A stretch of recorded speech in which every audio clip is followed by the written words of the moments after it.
Ang oras mo natin mga kabigwas, alas 10:04 na po ng umaga. Tuloy po tayo kaagad. Okay, mga kabigwas, magandang umaga po sa ating lahat. Magandang umaga sa lahat nating taga-subaybay, Luzon, Visayas at Mindanao. Ako po'y bumabati sa inyo ng magandang umaga po, long live. Matagal po tayong hindi nagkakasama po mga kabigwas. Bagamat ay matagumpay naman ang atin pong ginawa, lalo na sa atin pong pagpapatanggal ng ngipin. Para matanggal din ang ngipin ng mga salbahe sa mundo. Okay mga kabigwas, siguro namimiss nyo na ako, kaya medyo tayo ngayon, makakasama na po ninyo hanggang alas 11 po ng tanghali. Sabik na ba kayong may malalaman? Diyan sila naaasar sa akin Asar na asar sila sa akin. Bakit daw binibitin-bitin? Di kayo mag-program. Bakit ako pa? Isang oras nga lang itong binigay sa aking programa. Tapos may balak nga ako dito may balak ako rito na lahat ng mga kilalang vlogger magkaroon dito, sasabay sa akin ng mga ilang minuto, mga siguro 20 minutes na makakulab ko siya sa programa dito. Di ba? Ang ganda nun. Ang galing. Nakakulab mo siya tapos maririnig sa aming radio station dito sa buong Palawan. Naka-live naman siya buong mundo. Di ba? Yun ang aking panukala. Pag-uusapan namin dito ng husto na bigyan ng segment yung mga matitinong vlogger, hindi yung mga vlogger na may pagkasiraulo ata yan lalo na yung si Sementeryo. Sementeryo. What? Pasensya, hindi pala Sementeryo. OFW biktima ng sindikato sa housing program. Inantabayanan po namin kayo Ma'am Rebecca, na tumawag. O-open ka na, kanina ka pa po namin kinuntak. Kanina ka pa namin po kinuntak dyan po sa Qatar. Para malaman po ng ating taong bayan at sino man itong namumuno ng mga pabahay na sindikato para makabantay o makapag-ingat itong ating ibang mga OFW na hindi na po mabibiktima nitong mga sindikatong pabahay. Kaya inaantay po namin kayo kanina pa, kinukontak ka na namin, hindi pa po kayo makontak. Sana magbigay po kayo ng signal ngayon kung kayo po ay gising na o kung available na po kayo para mapapanood din po kayo dito, dahil i-hook up po namin kayo para malaman namin yung inyo pong hinaing. Hindi po pwede ang voice over o yung voice clip ninyo na ipi-play namin dito. Kailangan talaga ikaw mismo ang magsasalita dito at mag-uusap tayo. Mapapanood po yan, lalo na po sa mga sindikato ng pabahay dito sa ating bansa. Marami na po ng ganon. Maraming mga luko-luko, maraming sindikato dito sa atin. Ang pangalawa po nating topic ngayon, Tommy Abilie, bigwas, kinasuhan na ni Major Manalo. Ang haharas na ba ito o pananakot? Ayun. May kopya na ba kayo dito sa pinadala? Wala. Yung subpina? Mayroon na? Pero tingnan mo muna, mayroon na dyan? Ihanda nga ninyo kung mayroon. Para mapakita natin. Hindi nga, mayroon na ba kayong dyan? Wala pa. Wala, okay. Atin pong bigyan po ito ng pansin. Ito pong nasaan na ba para ilabas ninyo na ito yung pinadala sa atin na mga ito yung complaint. Ayan ipo-forward ko kagad sa iyo para makita ng taong bayan kung paano na tayo inumpisahan. Pero hindi po tayo natatakot dahil ang katotohanan po ang atin pong kakampi dito ay kahit nan po anong gagawin, nandyan na. Nandyan na? Okay. Atin pong Kahit po kakasuhan tayo ng isang katutak na kaso, wala tayong problema. Pero bago ang lahat, akin muna pong babasahin ang mga nanonood ngayon ng live. Sana yung ating complainant na si Rebecca Adaw Balatay. Sana makontak ka namin. Teka muna, akin muna pong bigyan ng pansin pala. Ito pong nagagalit doon sa akin na mga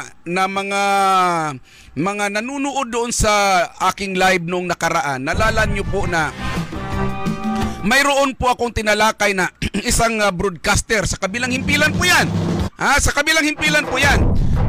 Tinalakay ko po kasi yan dahil po, kaya ko tinalakayan siya na sinasabi ko na baka pag uwi mo sa inyong bahay ay ikaw ay baka mamaya ibatuhin ka na ng takip ng kaldero, plato, sandok, kutsara. Baka ikaw ibabatuhin na ng misis mo kapag nalaman. Wala pa naman akong pinangalanan dito kung sino siya. Kung sino siya, wala akong pinangalanan po dito, mga kabigwas. Kaya, ngayon, ay mayroon pong mga comment do na, nako, baka masira ka dyan na bigwas. Hindi ko po ikasisira yan. Alam nyo kung bakit? Yung taong yan, siya yung gumawa ng memes sa akin. Siya yung gumawa ng memes. Yan, sa kabilang himpilan, magaling yan sila eh. Minsan pa nga, nagbabayad yan sila ng mga IT. Ganun din yung amo niya eh. Yung dating gobernur. Yan, papakalat na yan sila dito ng mga trolls. Mga IT. Gumawa sila ng IT. Nandito nga sa akin, nakasave eh. Gumawa sila ng memes para sa akin. At inumpisahan nila akong birahin para madidiskaril o masisira yung aking purma sa pagtatalakay, lalo na po sa kaso ng Liubert case. Na may kaugnayan doon sa Jubilin case. Yan po, isa po yan sa mga aking tinalakay, nakikialam po yung taong yan. Sa totoo lang, kompleto na ako. Nandito na yung interview, nandito na yung voice clip, nandito na yung interview sa kompleto na. Pero hindi ko po ilalabas yan dahil hindi pa po napapanahon. Ganun po ako, hindi po ako katulad nilang tanga na kung anong hawak, labas agad kahit mali. Ito sa akin hindi. At hinahanay ko ito sa tamang panahon. Una, uukol. Wala pong pagkakaiba ito sa ikaw ay mananamit. Iba ang damit pangtulog, iba ang damit pamasyal.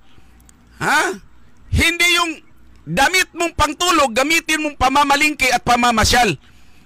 Magkaiba po yan. Ito pong sa akin, napapanahon pa. Ay itong taong ito, nangahas itong banggain ako para suportahan ang kanyang amo. Iniisa-isa ko na, sa totoo lang, nag-message na nga yan doon sa babae. Na ano pa talaga ang gusto ninyong mangyari? Gagamitin ka lang ni Bigwas. Alam ko namang nakikinig ka ngayon eh. Di ba sinasabi ko sa inyo, hindi ko kayo pinakikialaman? Ang kaaway ko yung amo nyo. Sinabi ko naman sa inyo yan, hindi ako nagkulang. Pero sinubukan niyo akong banggain. Hindi nga ako natatakot bumangga sa mga gabinete ng Malacanang, nasa Maynila pa ako. Ikaw pa kaya? Di ba? Nagbabala ako sa inyo. Sinubukan ninyo akong banggain. Nagpahapyaw lang ako, hindi pa kita pinangalanan. Pero pati yung message mo sa babae, anong gusto mo mangyari pa? Ano bang gusto ninyong mangyari? Ano bang gusto mangyayari? Magpakatino ka. Kung magpapakatino ka, sigurado, hindi ko ilalabas to. Pero kung patuloy yung panggagago ninyo sa mamamayan, ay labas mo lahat yan. Kaya nga ako, hindi ako nakikialam. Ilan bang himpilang kalaban ko dito? Di ba isa lang? Yung kasabwat ng mga kalukuhan.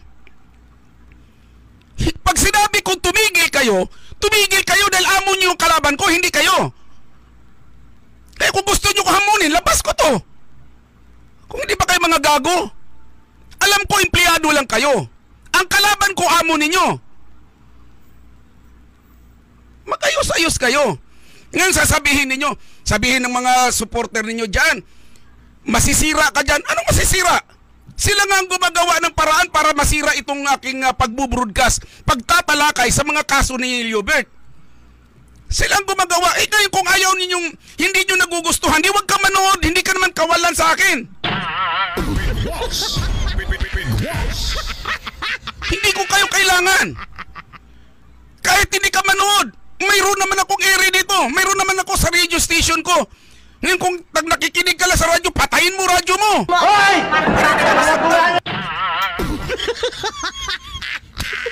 Inaayos lang natin.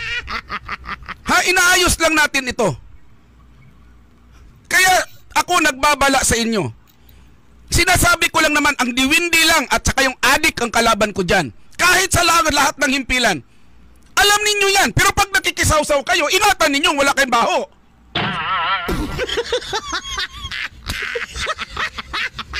Yung mga pulis na gumagawa ng hindi maganda, ingatan ninyo, baka mamaya ilang babae yung tinutuhog ninyo dyan. Hindi naman lahat ng pulis mababairo. Baka mamaya lulutang dito yan, madiretso ko kay sa ombudsman. Limi Villamor ng Bangkaw. Ay, binabati daw niya si Makmak, Pablo, Coach Oli, Spencer, Chris Ulo, Jake Magnus. Talaga namang ayun, mga naka-live ngayon yan, mga vlogger na matitino yan. Hindi ko pa nababanggit yung iba dahil hindi ko pa masyadong napapamilyar. Pero ayaan. Dumating si Angie, yung amo ni ni Liobert na may-ari ng farm. Dumating. Dala ata niya si Liobert. Ay hindi pala, wala si Liobert. Bumisita lang siguro to. Baka nagdala ito ng talong.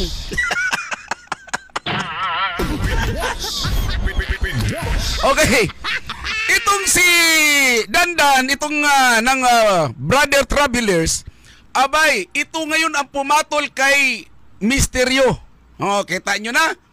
Itong si Misteryo, walang itsura yan. Ilang beses namin nire-report na yan eh. Yung Misteryo na yan. Misteryo nga, hindi ko nga, itong trabaho nito kung hindi sahod ng sahod sa mga nabibigwasan namin. Hinahamon na ito ni Dandan ng Brother Travelers. Abay, naku, bahag pala ang buntot nito.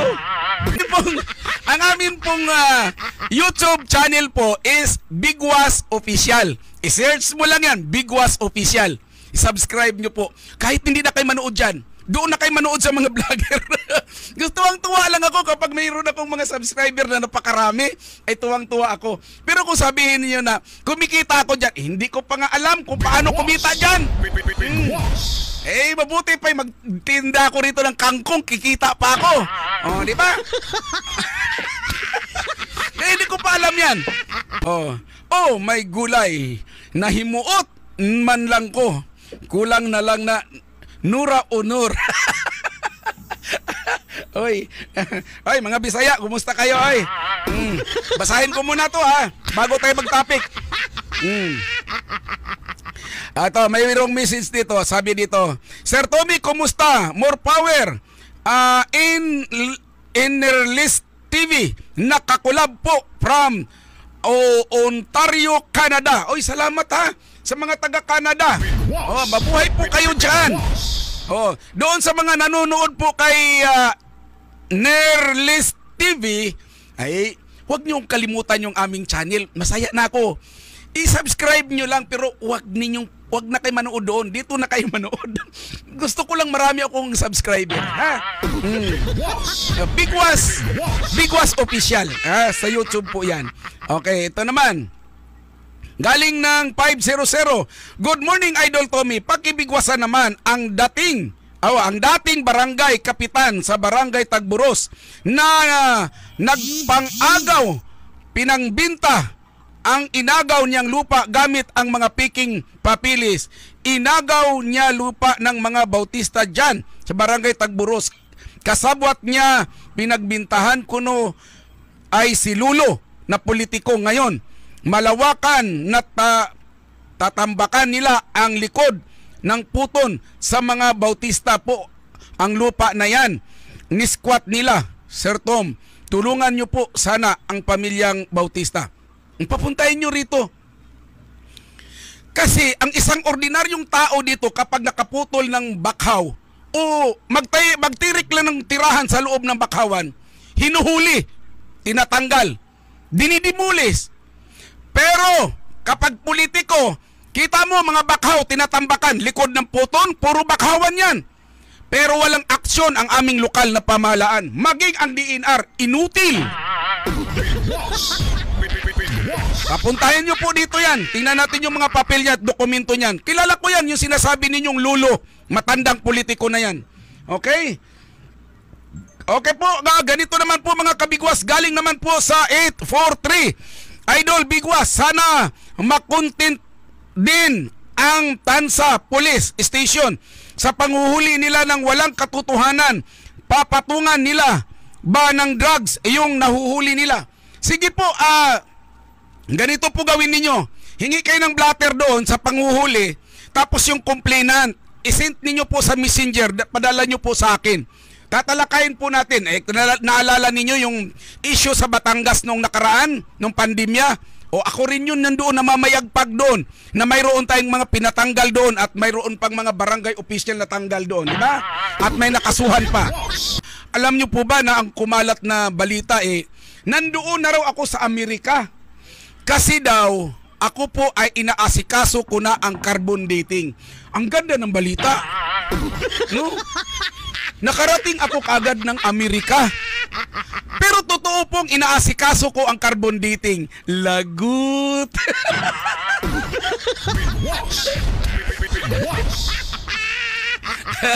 Lagut kayo. Sige kayo. Oh, totoo, inaasikaso ko pagtapos ko magpatanggal ng ngipin isa kasi mayroon pa dito sa kabila. Hindi ako makakain kung dalawahin Oh. Ngayon nilalakad ko na rin 'yon. Kasi ayaw ko yung paghihinalaan ako. Oh, doon ko na nakakausap ang lahat ng magsagawa nito. Kaya hindi ko na pwede mo nang banggitin, sayang baka makakapaghanda, makapangyarihan ang mga demonyo sa lupa. 1,300 ang mga nanonood po. Umpisa na po tayo. Gusto po ninyong mapapanood po ang ating habang wala pa po yung OFW na nagsusumbong po sa atin. Pagbibigyan na po natin. Mga kabigwas, July, October, tama ba? October, no? October 20, hindi, 25. October 25, alas 2 ng hapon. Hindi pa tinanggal yung aking ngipin doon.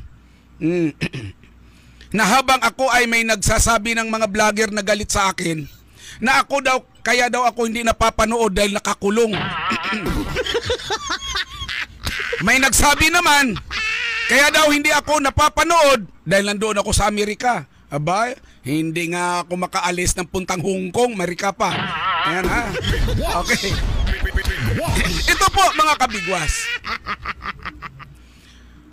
October 25 alas 2 ng hapon, dumating po ang complaint ni Police Major Manalo ng Irawan po yan. Yun po ang isa sa nag-imbestiga sa Jubilin case na nagdiin kay Lubert. Anong ikinaso niya sa akin? Eto, labas natin yung complaint niya.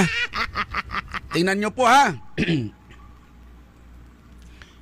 isom mo, masusum ba? Hindi na. Okay. Hindi, ako nga pala dito na. Akin pong babasahin dito Ito po ang kanya pong reklamo laban sa akin, mga kabigwas. Para malaman din ninyo kung alin at paano ang tamang proseso nito sa sinasabi niyang reklamo laban sa akin. Okay, ang sabi niya dito, yan, Noel Apura Manalo. Yan po ang pangalan niya. Versus Rosalio M. Abili alias Bigwas Abili. Yan. Sabi niya dito,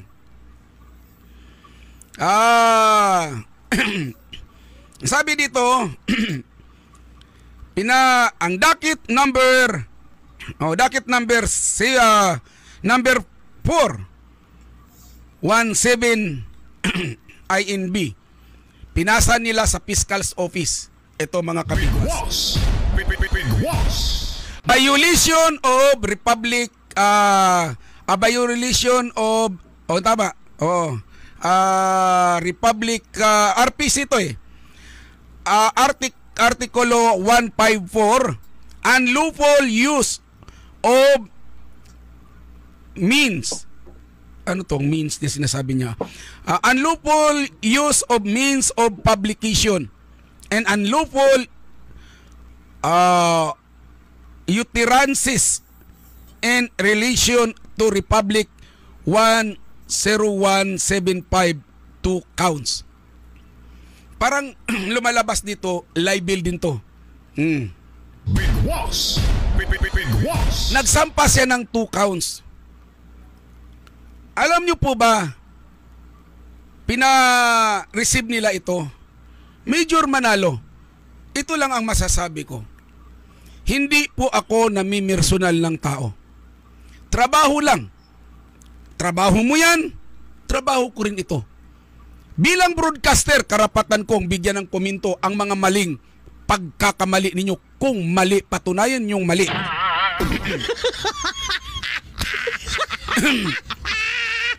Major Manalo, nung oras na yon, nung pinadala ninyo dito, alam nyo po ba mga kabigwas, ang nagdala ng subpina dito sa aming himpilan ay mga pulis. Pakita nga natin ang video. Tingnan ninyo ang mga video po, mga kabigwas. Yan ha. Andyan yung mga security ko sa labas. Ayan. Nagdala sila, ang dinala nila ngayon mga kabigwas ay itong dokumento na ito. Yan. Sinerve nila. Ibalik mo sa akin. Ipapaliwanag ko sa inyo, mga kabigwas. Ang tanong, sa bagay, nauunawaan ko ang mga tauhan ni Major. Tauhan lang yan eh. Ang tanong, sila ba'y inauthorize na maghatid ng subpena sa himpilan ko? Major, Sergeant Dukoy ba yan? Ang apelido nun? Yung oras na yung hinatid ninyo dito yan, maraming kuha yan sa CCTV rito. Nung hinatid nila yan, nasa Napolcom po ako ng oras na yun.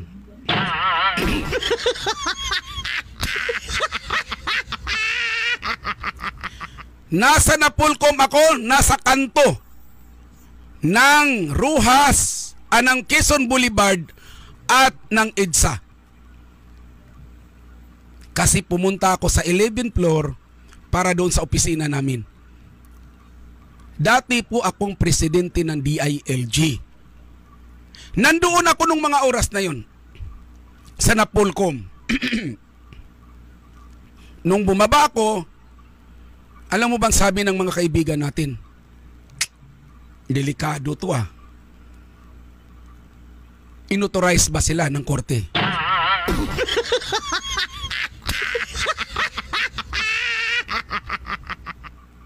Ang alam ko po na magsiserve ng subpena, taga-court.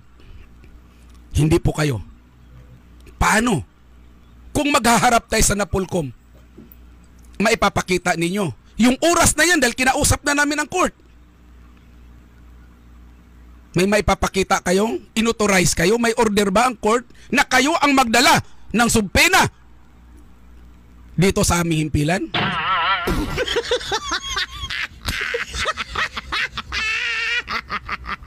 Nauunawaan ko ang kalagayan ninyo. Mga tauhan lang kayo. Naunawaan ko yan. Wala kayong magagawa. Opisyal ninyo ang nag-utos eh. Hindi ko kayo itinuring na kalaban. Mga kabigwas. Sa totoo lang. Hindi ko itinuring na kalaban ko kayo. Kaya nga sa totoo lang pinag-aaralan ko. Kung kakasuhan ko kayo sa IAS, yung tatlo na nagdala dito ng subpena, advice din ng pulis yan ng Napolcom. Sa tingin nyo ba, maganda ang dating kapag nasampahan ko kayo ng kaso? Bagamat naunawaan ko kayo, na inutusan lang siguro kayo. Ang hirap nasa serbisyo kung makakasuhan.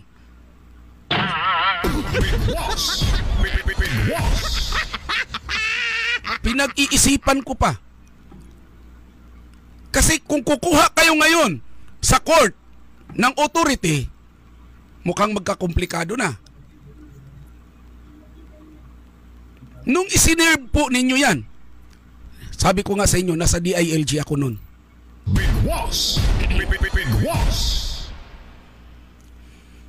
Ngayon ko lang binanggit, yung aking dental clinic na nakita ninyong pinost ko, dito yun. Pero yung oras na yung nag-serve kayo, nasa Manila ako.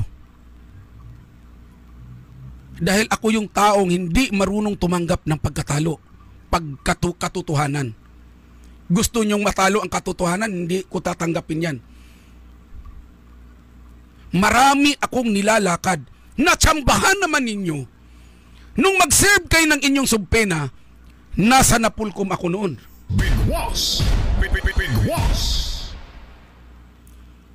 Naaawa din ako sa kalagayan ninyo kung matadtad kayo ng kaso. Sa totoo lang, pinag-iisipan ko ngayon yan. Alam mo ba, sabi kagad ng taga Napolcom, hanapan mo kagad kung mayroon silang order galing sa court para ipaserve niyan. Sa bagay dito sa puerto, maraming maling ginagawa ang kapulisan, hindi din lahat. Baka utos lang din ng iilan na mga opisyal. Saan ka makakakita? Kung may warrant ka, voluntary surrender ka, papunta ka ng piskal. Doon sila nag-aabang sa may piskal. Doon sa Hall of Justice. Bawal yan. Kung manghuhuli kayo sa labas, hindi doon sa Hall of Justice, dahil lalo na nakaprocess na ang kanyang papel para sa piyansa. Mali din yan. Pero iwan ko kung sinong opisyal ninyong bugok ang nagpapatupad niyan.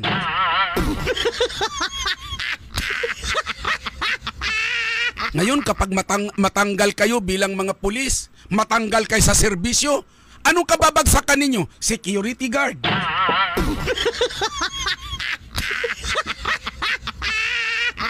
Doon na kayo ngayon hahanap ng kakampi kung sino-sinong padrinong gagawin. Dahil hindi ninyo iniingatan yung inyong trabaho.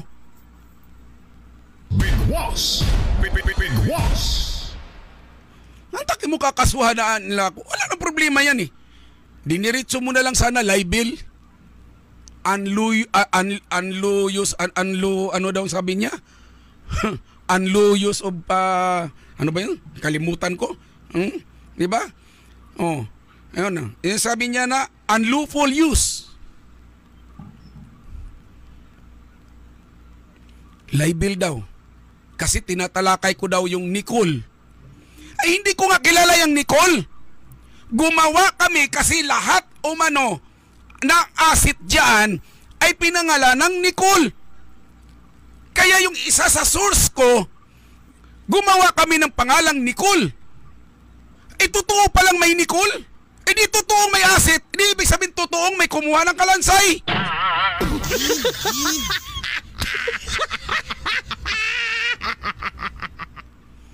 Hindi ko kilala yan, hindi ko alam yan. Mayroon pang apelyido ang Nicole ngayon. Eh hindi ko na nga alam yung Nicole. Biglang nagkaroon pa ng apelyido.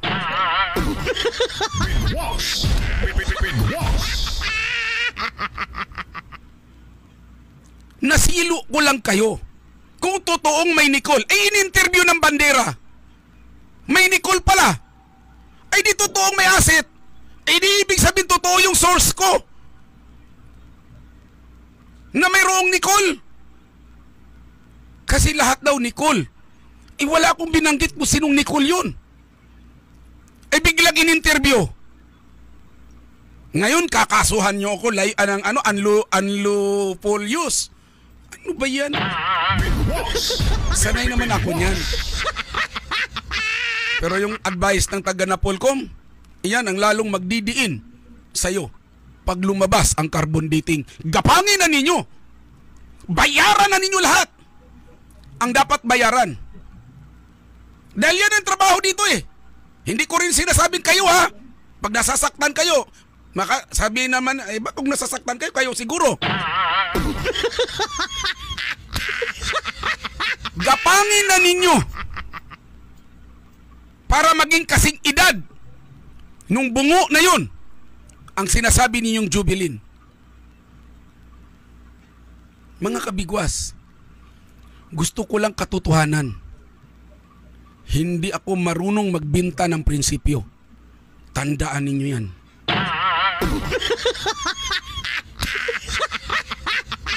Tingnan mo yung aking ka-vibes, kaibigan, kasamahan, ka-brother na nagsasabi ng katotohanan. Isisigwe ko lang saglit dyan. Kay Percy Lapid, labas mo nga yung kay Percy Lapid. Kaibigan ko yan. Paulang ito ang sa amin. Pinatay. Pero alam ko naman, makakarating din ito sa'yo. Brad Gerald Bantag. Di ko akalain na masasangkot ka nito. Hindi mo ata inalam kung ilang kulay o tricolors ba yan yung biktima.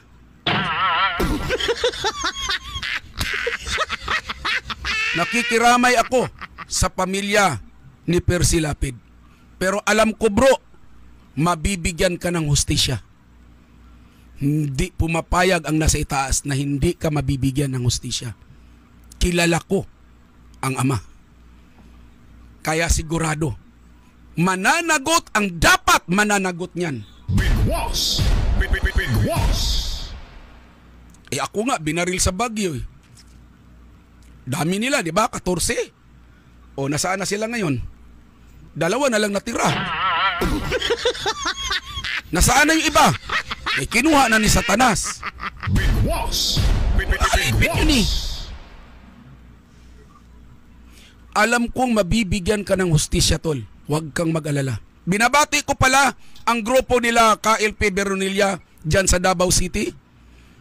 Lalo na sa buong iskan ng Davao City. Davao Group, magandang umaga po sa inyong lahat.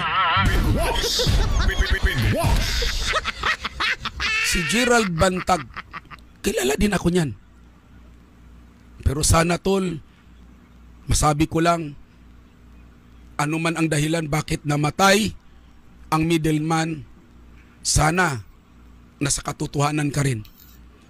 3 kulay po ang napinsala.